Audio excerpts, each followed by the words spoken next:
Interaction styles के ऊपर बात कर रहे हैं हम, ठीक है। इंटरेक्शन स्टाइल्स जो है वो क्या है, बेसिकली आपने जो है ना वो कंप्यूटर के साथ इंटरैक्ट करना है। डिफरेंट तरह के इंटरेक्शन स्टाइल्स हैं आपके पास। आपको पता है कमांड लाइन इंटरफेस, जैसे वो हम वो करते होते हैं रन में जाके CMD एंटर, वो कमांड लाइन खुल जाता है। जैसे डॉस में आप काम नहीं करते होते थे, फाइल ओपन करने की अलग कमांड, फाइल क्लोज करने की अलग कमांड, और इसी तरह मेन्यूज आ गया, जब वर्ड आया, ये वर्ड कह रही हूँ, विंडोज आया, ठीक है, तो उसमें वो मेन्यू बेस आ गया, सारा काम वहां से सिलेक्ट करो।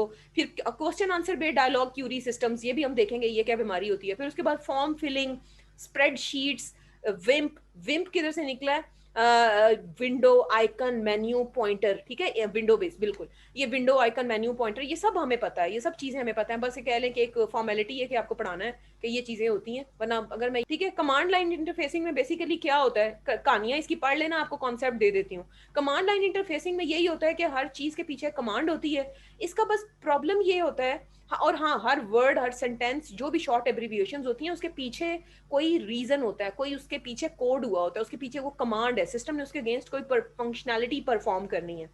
अब ये जो है ना सूटेबल फॉर रेपिटेटिव टास्क, ये उन कामों के लिए ज्यादा सूटेबल है जो बार बार करने हो। उसकी क्या वजह है, ये जो कमांड्स है ना, ये हर बंदा मेमोराइज नहीं कर सकता। मुझे याद है जब मैं बेसिक में काम करी थी, जब हम कमांड लाइन में डॉस में काम करते थे, तो ये कमांड्स मुझे बड़ी अच्छी तरह याद थी, सारी की सारी यूं टिप्स पे होती थी। इसको याद करना पड़ता है। तो अब जब से वो विंडोज में आए हैं, तो आसान इतना है कि वहां पे कुछ याद नहीं करना पड़ता। वो जो है ना कमांड लाइन इंटरफेस, वो सिंटेक्स होता है एग्जैक्टली। कमांड लाइन इंटरफेस जो है ना वो एक्सपर्ट यूजर्स के लिए, वो नए यूजर्स के लिए नहीं है। क्यों? क्योंकि एक्सपर्ट यूजर्स ही जो होते हैं ना वो उसको कमांड्स को याद रख सकते हैं। तो आप लोग नहीं याद रख सकते, एक नया यूजर, इतनी उसकी मेमोरी में ताकत नहीं होती कि वो इतना सब कुछ याद कर सके, ठीक है। तो आपके लिए जो सबसे सूटेबल होता है वो होता है आपका ये विंडो बेस्ड, ठीक है, user interface, graphical user interface based system, इसको कोई भी यूज कर सकता है। आप खुद सोचो ना, मोबाइल फोन, स्मार्टफोन्स अगर ये होते हैं इस तरह से, यूनिक्स सिस्टम जैसे होता है आपका लिनक्स, यूनिक्स, अभी स्टिल जो है ना ये क्या है, कमांड लाइन इंटरफेस पे काम करते हैं। अभी आप खुद सोचो अगर आपके विंडोज, सॉरी, मोबाइल फोन्स ये होते, कमांड लाइन इंटरफेस बेस्ड होते, तो क्या होता। ये जो भी 3 डब्बे वाले ये हमारी घर में काम करने वाली खवातीन, ये सब इतने आराम से यूज कर सकते थे। ये तो बेचारे पढ़े लिखे भी नहीं है, इनको कहाँ से जो है ना ये याद होना था, सब कुछ नहीं समझ आती ना फिर किसी को। तो ये जो है ना कमांड लाइन इंटरफेस मुश्किल है। उसके बाद आगे आपके मेन्यू, ठीक है। मेन्यूज आपको पता है इस किस्म के मेन्यूज होते होते हैं, जिसमें आपके जो है वो कह लें कि मेन मेन्यू होता है, सब मेन्यू होता है, ठीक है। और इसके अंदर जो मेन फोकस होता है, अच्छा, बाज मेन्यूज आपने देखा होगा, जैसे आप फाइल खोलें, फाइल के अंदर सेफ आ रहा है, सेफ के साथ जो है ना वो लिखा होता है Ctrl+S, उनको क्या कहते हैं, आप मैनिमोनिक्स कहते हैं, निमोनिक्स कहते हैं, एम साइलेंट होता है, सॉरी, निमोनिक्स कहते हैं उसको। कि वो आप जो है ना, अगर आप उसके साथ अगर Ctrl+S देख लें तो इसका क्या मतलब है, कीबोर्ड शॉर्टकट है वो एक्चुअली। इसी तरह जो मेन्यू बेस्ड है उसमें आपको जो है ना जस्ट चीजों को रिकॉग्नाइज करना पड़ता है, ज्यादातर हेडर ऊपर होता है, बिल्कुल चीजों को रिकॉग्नाइज होता है, उसमें रिकॉल नहीं करना पड़ता आपको, दिमाग पे ज्यादा जोर नहीं डालना पड़ता, कुछ याद नहीं करना पड़ता आपको। और उसमें मेन्यूज में क्या होता है, ज्यादातर जो ऑप्शंस हैं वो ग्रुप टुगेदर होते हैं फॉर रिकॉग्निशन। जैसे आप खुद सोचे ना, फाइल से रिलेटेड वो जो है वो एक ग्रुप में है, आपकी एडिटिंग से रिलेटेड जो है वो एक ग्रुप में है, ताकि आप उसको इजीली जो है ना वो याद रख सकें, इजीली उसको रिकॉग्नाइज कर सकें। और हायरार्किकल बेस्ड ऑर्डरिंग होती है, आपने खुद देखा होगा कि मेन्यू में क्या होता है, मेन्यू होता है जैसे फाइल, एडिट, ऑप्शन, फिर उसके अंदर सब मेन्यू होता है, फिर अक्सर सब मेन्यू के अंदर सब मेन्यू होता है जो अचानक से पॉपअप हो जाता है। तो ये जो है ना ये मेन्यूज हो गए आपके। देन मेन्यूज में आपके फिर क्या है, नॉर्मली ये प्योर टेक्स्ट बेस होते हैं, प्लस एक और चीज भी हो सकती है कि मेन्यू के अंदर जो ऑप्शंस है उनके अंदर अक्सर आइकॉन्स भी होते हैं, जैसे सेव के साथ एक छोटी सी फ्लॉपी भी बनी होती है अक्सर मेन्यू के अंदर, ठीक है। तो ये जो है ये मेन्यू बेस जो है ये किस में आए थे, ये विम्प बेस्ड सिस्टम्स में ही है, ये विंडो आइकॉन मेन्यूज, और उसमें ये कमांड लाइन में नहीं जो थे वो थे। इसी तरह से आप ये देखें, ये यहाँ पे मेन्यू के देखें, यहाँ पे आ रहा है 1 2 3 4, ठीक है। तो अक्सर क्या होता है नंबर बेस्ड, आप कीबोर्ड से नंबर भी एंटर करें तब भी जो है ना वो आपका काम जो है ना वो आसान हो जाता है। शॉर्ट कीज, जी बिल्कुल, शॉर्ट कीज भी डाली होती हैं।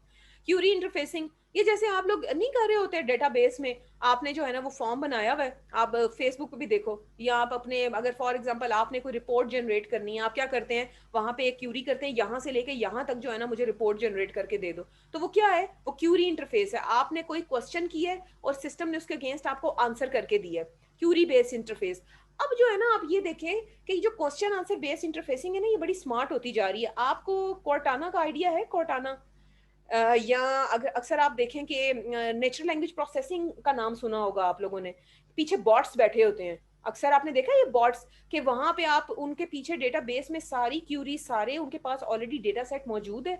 तो बॉट्स होते हैं जो पीछे काम कर रहे होते हैं एआई वगैरह में, एग्जैक्टली तो उसमें क्या होता है कि आप जो है ना कोई क्वेश्चन करें, पीछे वो बैठा होता है एजेंट, आपको क्या लगता है कि वो असली आदमी बैठा होता है? नहीं, वो एक बॉट होता है। आप क्वेश्चन कर रहे होते हैं, वो आपको आंसर कर रहा होता है, आप क्वेश्चन कर रहे होते हैं, वो आपको आंसर कर रहा होता है। वो नेचुरल लैंग्वेज प्रोसेस करके उसको जो है ना, वो जो है ना, वो उसको आपको रिप्लाई कर रहा होता है। तो ये जो क्यूरी बेस्ड इंटरफेसिंग है ना, क्वेश्चन आंसर बेस्ड इंटरफेसिंग, अब ये बहुत स्मार्ट होती चली जा रही है जब से एआई की जो है ना वो इंटरवेंशन हुई है। आपको समझ आ रही है बातें मेरी? अब इसमें जो है प्रॉब्लम ये है कि इसमें जो है ना आपको बहुत स्किल सेट चाहिए, आपको एसक्यूएल वगैरह, ये लैंग्वेजेस, इन सब का आपको जो है वो बहुत ज्यादा नॉलेज चाहिए सबके लिए।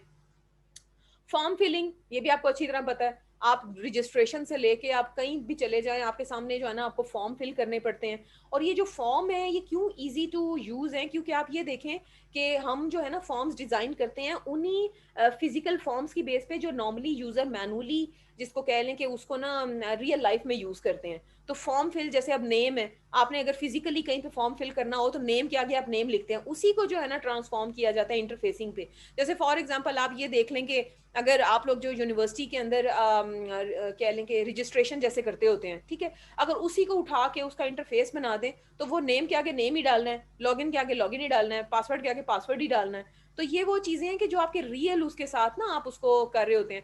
अच्छा प्लीज, फिर फॉर्म फिलिंग, फॉर्म फिलिंग आपको पता है कि वो हम वैलिडेशन चेक्स लगा रहे होते हैं, ठीक है, कि आपने कोई मिस कर दी है, स्टैटिक साइन यूज करते हैं, लाल रंग के सितारे आ रहे होते हैं कि ये मैंडेटरी फील्ड्स हैं, और जिनके साथ नहीं लगे होते वो ऑप्शनल फील्ड्स हैं, ठीक है। फिर उसके बाद क्या है कि अगर आप कोई छोड़ देते हैं तो वो फौरन उसको रेड हाईलाइट कर देता है, एजेक्स वगैरह यूज होती है, क्लाइंट बेस्ड वैलिडेशन आप करते हैं। तो ये सब क्या है, ये आपको फॉर्म फिलिंग में आपको जो है ना हेल्प आउट करती है, क्योंकि कस्टमर तो कुछ भी कर सकता है, यूजर कुछ भी कर सकता है, यूजर तो कोई भी हरकत कर सकता है, जानबूझ के भी छोड़ सकता है, गलती से भी छोड़ सकता है। तो आपने जो फॉर्म फिलिंग है ना वो बहुत इंटेलिजेंट करनी है, फॉर्म वैलिडेशन, एग्जैक्टली जो आप वैलिडेशन चेक्स लगाते हैं। तो ये जो है फॉर्म फिलिंग नोवाइस यूजर के लिए बहुत इजी टू अंडरस्टैंड है, बहुत इजी टू यूज है। डेटा एंट्री आप बहुत अच्छे तरीके से उनको याद, उनको फिर उसके बाद आप गाइड भी करते हैं। आपको पता है फॉर्म सबमिट कर रहा है, उसने छोड़ा है तो नीचे मैसेज आ रहा होता है, कुछ फील्ड्स ऐसी हैं जो आपने छोड़ दी हैं। अब क्या करते हैं, आप तो बकायदा वो बता रहे होते हैं ये फील्ड्स हैं जो आपने छोड़ दी हैं। तो देखिए आप यूजर को कितना फैसिलिटेट करें कि जो बेचारा नमाना सा यूजर है, नवाइस किस्म का यूजर है, जो बिल्कुल बेचारा पता ही नहीं उसको, वो भी जो है ना उसको अंडरस्टैंड कर सकते हैं। एग्जैक्टली, बिल्कुल बिल्कुल यही मैं कहना चाह रही हूँ। स्प्रेडशीट्स हो गई, ठीक है, ये भी आपको पता है, स्प्रेडशीट्स भी आप बचपन से इसमें खेलते कूदते माशाल्लाह जवान हो गए। इसमें क्या होता है, आपके अंदर नहीं, मतलब आपके डेटा, आपका स्प्रेडशीट के अंदर आपका डेटा मौजूद होता है, उसके अंदर आप फार्मूलेज वगैरह जो है ना लगाते हैं, उसके बाद आप जो है ना वो रिजल्ट्स वगैरह जनरेट कर लेते हैं। आपको पता है स्प्रेडशीट्स में, एक्सेल में तो गेम्स बनती होती हैं बकायदा स्प्रेडशीट्स के लिए, स्प्रेडशीट्स में तो लोग बकायदा, ओके अच्छा, तो स्प्रेडशीट्स के अंदर तो बकायदा आपके जो है ना बकायदा मैनेजमेंट सिस्टम्स तक जो है ना वो लोग बना लेते होते हैं पूरे के पूरे। तो क्या उसे कहते हैं, स्प्रेडशीट्स में आप फार्मूला लगाते हैं, उसमें सेल्स के ऊपर कंप्यूटेशन परफॉर्म करते हैं, रिजल्ट्स जनरेट करते हैं, ठीक है। एंड फार्मूला जो है जो भी लगाएंगे उसके अगेंस्ट जो है ना सिस्टम रिस्पॉन्स करता है और आपको रिजल्ट्स जनरेट करके दे देता है। उसके बाद ये स्प्रेडशीट की आपके सामने एक टिपिकल स्प्रेडशीट की एग्जांपल आ गई है। अब आते हैं टाइप्स ऑफ इंटरफेसेस, विम्प इंटरफेसेस पे आ जाते हैं। विम्प stands for window icon menu pointer, ठीक है। और default style for majority interactive computer systems today, especially PCs and desktop machines. Normally आजकल जो डेस्कटॉप पीसीज और इन सब के इवन मोबाइल फोन के ऊपर भी आप खोल लेते होते हैं, टैब्स पे भी खोल लेते होते हैं, ठीक है। जितने भी ये गैजेट्स हैं, इन सब गैजेट्स के ऊपर ये सब जो है ना विम्प के इंटरफेसेस जो है ना वो अप्लाई किए जा रहे हैं आजकल। देन पॉइंट एंड क्लिक, आपको पता है पॉइंट एंड क्लिक का क्या मतलब है, कि आप जो है ना मेन्यूज के ऊपर पॉइंट करते हैं, उसको क्लिक करते हैं, उसको सिलेक्ट करते हैं, उसके पीछे जो है वो इंटरएक्टिविटी होती है, उसके अगेंस्ट कोई खुल जाती है, कोई विंडो खुल जाती है, कोई डायलॉग बॉक्स खुल जाता है। तो ये चीज़ें आप कर सकते हैं। ज़्यादातर मल्टीमीडिया एप्लीकेशंस इसी पे काम कर रही होती हैं। देन पॉइंट एंड क्लिक के साथ पॉइंट एंड टच भी होता है। अभी आप मोबाइल फोन्स पे देखें, जो चीज आप जैसे फॉर एग्जांपल अगर फेसबुक मैसेंजर अगर आप डेस्कटॉप पे खोलें या लैपटॉप पे खोलें तो वहां पे आप पॉइंट एंड क्लिक कर रहे होते हैं चीजों को। अगर वही मैसेंजर आप मोबाइल फोन पे खोलें तो क्या होता है, वहां पे पॉइंट एंड टच कर रहे होते हैं। Do you agree? ऐसा ही होता है ना कि वहां पे। तो इसी तरह आपके जो है वो आप डेस्कटॉप पे चीजों को नॉर्मली क्लिक क्लुक कर रहे होते हैं, क्लिक क्लुक क्लुक, ठीक है, ओके फाइन। अच्छा फिर उसके बाद आपने ये देखा होगा कि आपको 3D इफेक्ट बटनों के आजकल जो है ना वो नजर आ रहे हैं।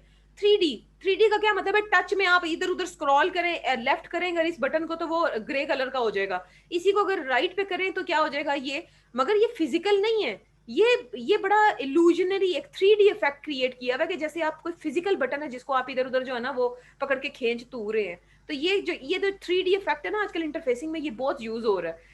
तो आप टच में ज्यादातर ये काम हो रहा है, मोबाइल में बहुत होता है, ये मोबाइल में बहुत होता है एग्जैक्टली। एग्जाम्पल्स हैं विंडो विम्प इंटरफेस की, विंडो एक बहुत बड़ी मिसाल है इसकी, ठीक है। और विंडोज आपने देखा होगा कि अक्सर विंडोज आप काफी सारी विंडो एक टाइम में जो है ना वो कैस्केड भी कर देते हैं। आपने अक्सर देखा वो बड़ा बचपन में जब नया नया आपने कैस्केडिंग सीखी थी तो वो क्या होता है, वो एक प्रॉपर एक के पीछे एक के पीछे एक के पीछे ढेर सारी विंडोज होती हैं, आप देख देख के खुश हो रहे होते थे, वाह वाह वाह क्या बात है, ढेर सारी विंडोज जो है ना वो इधर उधर आ रही हैं। फिर आप अक्सर क्या कर देते हैं, बहुत सारी विंडोज को एक ही स्क्रीन के ऊपर 10-12 विंडोज एक ही स्क्रीन के ऊपर जो है ना वो कैस्केड हुई होती हैं, या हॉरिजॉन्टली कर लेते हैं या वर्टिकली कर लेते हैं। अक्सर आप ये खेलते हैं ना विंडोज के साथ। फिर उसके बाद ये जो आपका होता है ऑल टैब, अगर मैं ये ऑल टैब करूं फौरन तो वो जितनी भी विंडोज इस वक्त एक्टिव होती हैं वो सब की सब, ये पता है आपको ऑल टैब का, ऑल टैब वो सारी विंडोज एक ही उस पूरी स्क्रीन पे आ जाती हैं। उसके बाद आप क्या कर सकते हैं, उनमें किसी को भी आप जो है ना वो एक्टिव कर सकते हैं।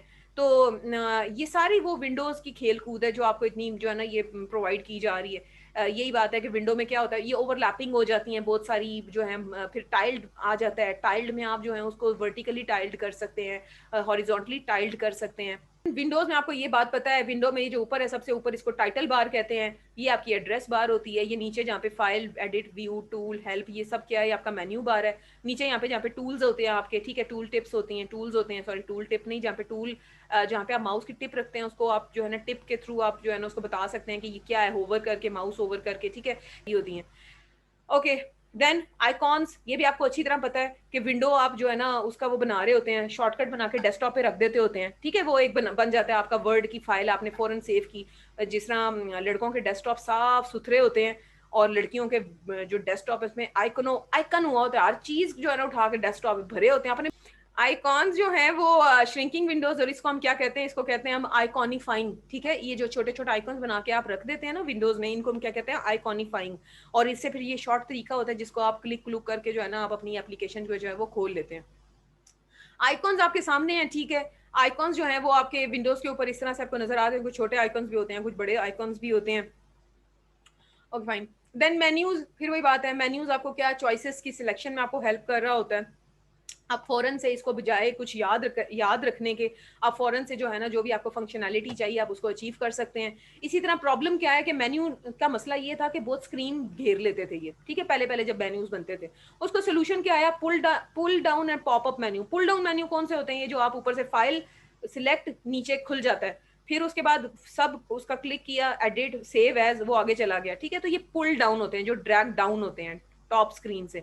और कुछ होते हैं पॉपअप, वो जो आप किसी भी स्क्रीन पे लेफ्ट क्लिक करते हैं तो वो एक पॉपअप खुल जाता है, वो एक पॉपअप होता है। तो ये जो है ना ये पुल डाउन पॉपअप ने जो है वो क्या किया, आपके इस मसले का इलाज कर दिया। बिल्कुल स्क्रीन पे क्लिक करते हैं तो किस मसले का इलाज किया है कि स्क्रीन पे ऊपर जो वो घेर घेर लेते थे ना बहुत सारी जगह उसको। तो इसी तरह आपके जो है ना कुछ सर्कुलर भी मेन्यूज होते हैं, ये जैसे इमेज में भी आ रहा है ये सर्कुलर सा, कि इस तरह से आप जो है ना वो बड़ा 3D इफेक्ट के वो जो भी जिसके ऊपर भी आप करते हैं वो मेन्यू जो है ना बड़ा सा हो जाता है, फिर आप सिलेक्ट कर लेते हैं, तो ये भी जगह जो है ना कम घेरते हैं, ठीक है। पिन अप मेन्यूज, अक्सर आपने देखा होगा वर्ड के ऊपर, ऑफिस के ऊपर जो है ना वर्ड के ऊपर वो एक पिन हो रही होती है, अगर आप उस पिन को क्लिक कर देना तो वो जो टॉप का आपका होता है ना मेन्यू जिसमें फाइल, एडिट, ऑप्शंस, वो सारे ना ऊपर चले जाते हैं। आप सिर्फ अपनी स्क्रीन पे काम करते हैं, फिर आप ऊपर लेके जाएं माउस तो वो फिर सामने नजर आ जाता है। तो अक्सर लोग ये करते हैं कि हमें विंडो, हमारी जो वर्क एरिया ना हमें ज्यादा नजर आए, हमें मेन्यूज जो है ना वो ना उस जगह को घेरे, तो अक्सर क्या करते हैं, मुझे वो इरिटेट करती है, मुझे मेन्यू हर वक्त सामने चाहिए, तो मैं उस पिन को क्लिक करूं तो वो उसको फिक्स कर देता अपनी जगह पे।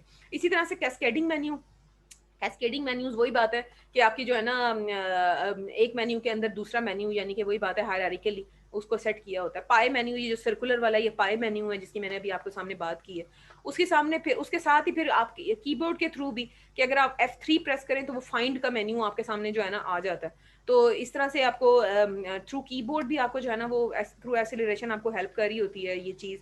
एंड मेन्यूज जो हैं वो हर जगह यूज़ हो रहे होते हैं, आपकी रिकॉग्निशन को जो है ना वो फैसिलिटेट कर रहे होते हैं कि आपको चीज़ों को याद नहीं करना पड़ता, आप सिर्फ उसको जो है ना रिकॉग्नाइज कर रहे होते हैं, आपके दिमाग पे जो है ना वो कम से कम लोड डाला गया है विम्प इंटरफेसेस के थ्रू। पॉइंटर्स, मुझे याद है जब हमने नया-नया पॉइंटर्स इस्तेमाल करने शुरू किए, तो पॉइंटर आपको पता है वो जो माउस का होता है उसकी वो एक सेटिंग होती है जिसमें दुम बन जाती है उसकी। वो लंबी-सी जहाँ उसको लेके जाओ तो वो दुम जो है ना साथ-साथ जा रही होती है, वो लहरा-लहरा के माउस जो है ना वो उसकी सेटिंग आप ऐसी कर देते हैं कि वो एक पैटर्न बनाता चला जा रहा होता है। कभी किया किसी ने इसके साथ खेल-कूद कि वो माउस को आप जो है ना उसके साथ एक वो पता नहीं उसका क्या इफ़ेक्ट कहते हैं, मुझे अब याद नहीं आ रहा। कि वो ना उसको आप सेटिंग कर देते हैं और वो जो है ना वो जहाँ जा रहा होता है वो इसकी एक ना साथ टेल चल रही होती है। इसी तरह आपने ये देखा ये जो भी सिचुएशन होती है आपके पॉइंटर की जो है ना शक्ल बदल जाती है। कहीं पे आपने वेब पे अगर कोई हाइपरलिंक क्लिक करना है तो ये हाथ बन जाता है, ठीक है? कहीं पे आपने उसकी जो है ना डायमेंशंस उसकी स्केलेबिलिटी इम्प्रूव करनी है तो ये बन जाता है ये कि राइट से खींचो, लेफ्ट से खींचो। किसी चीज़ को मूव करना है पूरी डायग्राम को तो ये बीच वाला जो है ना ये बन जाता है। इसी तरह से मुख्तलिफ फिर कोई किसी तरह का आपका आइकॉन सॉरी आपका पॉइंटर बन जाता है, कुछ बन जाता है, कुछ बन जाता है, ये सारे पॉइंटर। देन विम्प के एडिशंस, ठीक है? विम्प के एडिशंस में आपके पास क्या आते हैं? बटन्स आते हैं। इनको जो है ना आप वो कहते हैं, इसको एक और वर्ड कहते होते हैं यार इसका दिमाग से मेरे एक नाम निकल गया कि इसका क्या मेरे दिमाग से निकल गया था। चलें याद आएगा, बस उम्र का तकाजा ना निकल जाती हैं बातें दिमाग से। तो बटन्स आपके होते हैं इंडिविजुअली जब आपने कोई भी चीज़ उसके अगेंस्ट काम करना हो, इंडिविजुअल काम करना हो, आइसोलेटेड काम करना हो या एक डेडिकेटेड उसके पीछे कोई फंक्शनैलिटी होती है तो आप बटन यूज़ करते हैं। फिर आपको पता है रेडियो बटन कि एक बंदा या औरत होगा या मर्द होगा, आप रेडियो बटन जो है ना म्यूचुअल एक्सक्लूसिव का आपको आइडिया है ना कि जो एक ही वक्त में एक ही चीज़ होता है, ठीक है? और जो नॉट म्यूचुअल एक्सक्लूसिव होता है वो क्या होता है? वो ये होता है कि वो एक से ज़्यादा सिलेक्शन हो सकती है, एक ही चूज़ कर सकते हैं, एग्जैक्टली। और जो चेक बॉक्सेस होते हैं वो होते हैं नॉन एक्सक्लूसिव। इसका क्या मतलब है? एक बंदे की जो है ना वो ऑथेंटिसिटी वो अमेरिकन भी हो सकता है, पाकिस्तानी भी हो सकता है, डुअल नेशनलिटी होल्डर हो सकता है, ठीक है? वो ये भी हो सकता है, ये भी हो सकता है, ये भी हो सकता है, ठीक है? तो वो क्या एक से ज़्यादा आप चूज़ेज़ कर सकते हैं। अंग्रेजियाँ चेक करो मेरी। विम्प एडिशन, पैलेट्स, ठीक है? ये पैलेट्स वाली इन्फॉर्मेशन भी आपको पता है कि जहाँ पे आपको ये जहाँ पे आप ग्राफिक्स के ऊपर काम कर सकते हैं, पैलेट्स में वहाँ पे आपका इंटरफेसिंग की होती है। वहीं पे आपको जो है ना वो कलर्स आ रहे होते हैं, वहीं पे पैलेट्स फॉर्म में आपके एक पूरे पैलेट में आपके जो है ना वो टूल्स उसके ऊपर आप किस-किस तरह की जो है ना वो एडिटिंग परफॉर्म कर सकते हैं, वो सारे पैलेट्स फॉर्म में आपको जो है ना वो चीज़ें उन्होंने रखी होती हैं। Boxes, circles, drawing objects, colours, ये सब पैलेट्स होते हैं, ठीक है? देन डायलॉग बॉक्स, वो भी आपको अच्छी तरह पता है कि डायलॉग बॉक्स का क्या मतलब है कि वो जो एक मैसेज वो जो एक इन्फॉर्मेशन आपके सामने आती है, do you really want to close it, do you really want to delete it, do you really want to replace it, आपका फाइल सेव हो चुकी है, आपकी फाइल डिलीट हो चुकी है। वो जो आपको एक मैसेजेस दे रहे होते हैं, डायलॉग जो चल रहा होता है, आपका सिस्टम का एक रिस्पॉन्स आपको दिखा रहे होते हैं कि एक अन्ना सा आपने इंटरफेस नहीं बनाना, आपको चीज़ों का पता हो। वाह जी वाह, तालियां, और हमारा टॉपिक खत्म हो गया।